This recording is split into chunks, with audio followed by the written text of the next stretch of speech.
Baik, Assalamualaikum warahmatullahi wabarakatuh. Ketemu lagi dalam mata kuliah Bahasa Indonesia, dan kali ini kita akan melanjutkan materi kita yang kedua, yaitu mengenai keterampilan berbahasa.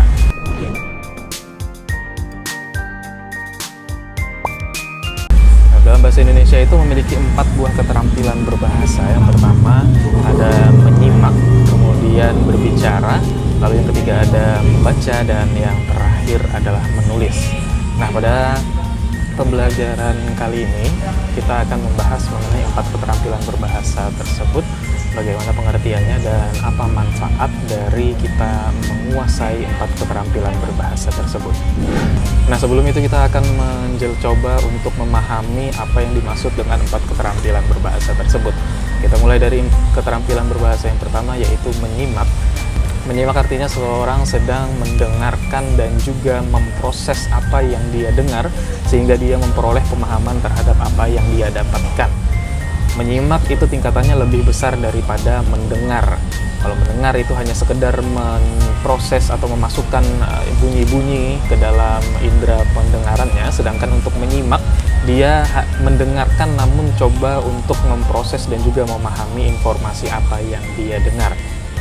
Oleh karena itu, hakikat menyimak itu sebenarnya merupakan suatu runtutan proses, dimulai dari mendengarkan bunyi, kemudian dia menyusun penafsiran terhadap apa yang dia dengarkan, lalu dia akan memanfaatkan hasil pemikiran dan pemahamannya, lalu menyimpan di dalam memori otak, dan kemudian menghubungkan antara apa yang ia dapatkan dari proses menyimak itu dengan pengetahuan sebelumnya yang pernah ia ketahui. Nah, keterampilan berbahasa setelah menyimak adalah berbicara, dan berbicara ini dianggap sebagai keterampilan berbahasa kedua yang dikuasai oleh manusia. Berbicara sendiri adalah aktivitas berbahasa yang tidak terlepas dari kehidupan kita. Dengan kita bisa berbicara, maka kita dapat berkomunikasi dengan baik dan dengan tujuan-tujuan tertentu. Misalnya berbicara kita untuk menghibur seperti melawak, atau berbicara untuk menginformasikan seperti orang ketika berpidato, berceramah, ataupun berkhutbah. Lalu berbicara juga berfungsi untuk menstimulasi atau memberikan rangsangan terhadap orang lain. Dengan stimulasi yang kita berikan, maka orang itu akan ikut tergerak dengan apa yang kita stimulasikan. Contoh berbicara untuk menstimulasi ini seperti pidato untuk membangkitkan semangat orang, atau ketika kita ingin melakukan kegiatan imperatif atau mempengaruhi orang lain. Kemudian berbicara untuk meyakinkan, ini mungkin bisa dikatakan sebagai proses persuasif supaya kita bisa meminta orang agar menuruti apa yang kita hendaki. Nah, memasuki keterampilan selanjutnya yaitu membaca. Nah, membaca ini merupakan suatu proses untuk melihat sebuah lambang dan juga menafsirkan apa arti dari rentetan lambang tersebut. Membaca ini dilakukan untuk memperoleh pesan yang hendak disampaikan oleh seorang penulis melalui media kata-kata atau bahasa. Jadi ketika kita membaca, sebenarnya kita sedang menerima informasi atau pesan-pesan yang sedang disampaikan oleh seorang penulis. Membaca itu tergolong menjadi 2 jenis. Yang pertama ada membaca ekstensif, yaitu membaca yang dilakukan untuk tujuan-tujuan tertentu dengan cepat.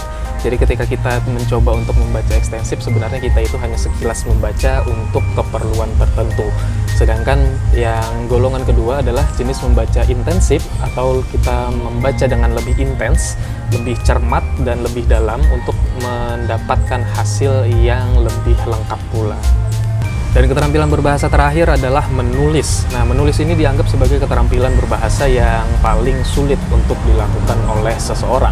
Karena agar orang bisa menulis, maka dia juga harus bisa menguasai keterampilan-keterampilan berbahasa sebelumnya. Karena pada dasarnya menulis adalah kita ingin mengeluarkan apa isi kepala kita melalui media tulisan. Nah, sebagian orang menganggap bahwa menulis itu lebih sulit dibandingkan berbicara, karena kita tidak hanya mencoba untuk menyampaikan pemikiran kita, tapi kita juga harus memperhitungkan apakah tulisan yang akan kita buat nanti itu bisa dipahami oleh orang lain. Karena berbeda dengan berbicara, ketika kita berbicara kita lebih mengandalkan kepada intonasi, kepada nada, dan juga ekspresi muka, tapi ketika kita menulis kita abaikan hal-hal itu.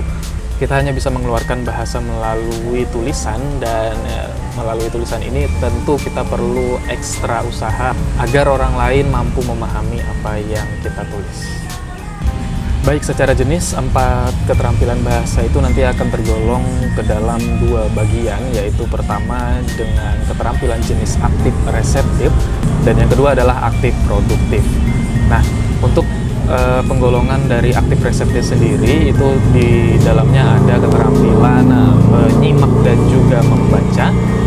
Aktif reseptif artinya ketika seseorang melakukan kegiatan keterampilan berbahasa tersebut, yaitu menyimak dan juga membaca, dia secara aktif melakukan aktivitas melalui panca inderanya.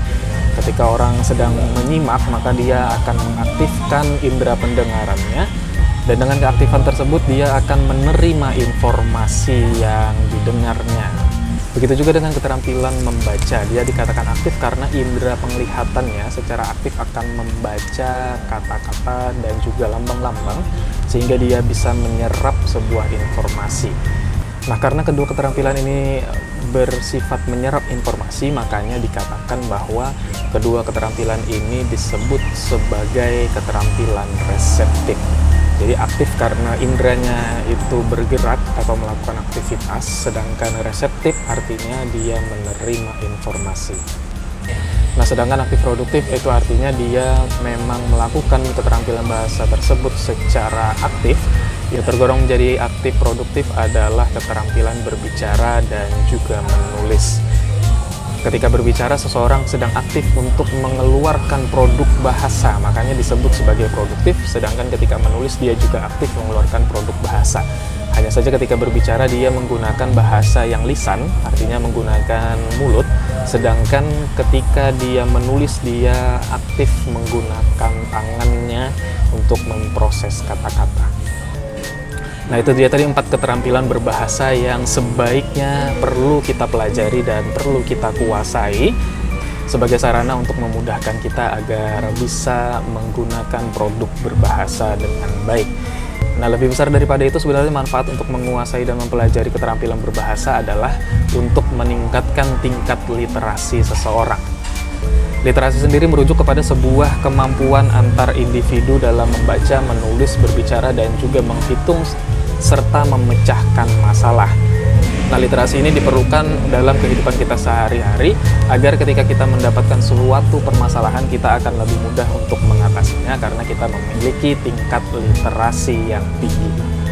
Nah, saya rasa itu yang dapat saya sampaikan dalam materi kali ini. Jadi saya ulang sedikit bahwa keterampilan berbahasa dalam bahasa Indonesia itu memiliki 4 keterampilan, yaitu pertama keterampilan menyimak, kemudian berbicara, lalu keterampilan membaca dan juga menulis. Keterampilan menyimak dan juga membaca yang nanti digolongkan ke dalam jenis keterampilan aktif reseptif karena dia secara aktif akan menyerap informasi yang disampaikan oleh lawan bahasa. Dan keterampilan berbicara serta menulis merupakan keterampilan aktif produktif karena dia secara aktif memproduksi dan mengeluarkan bahasa.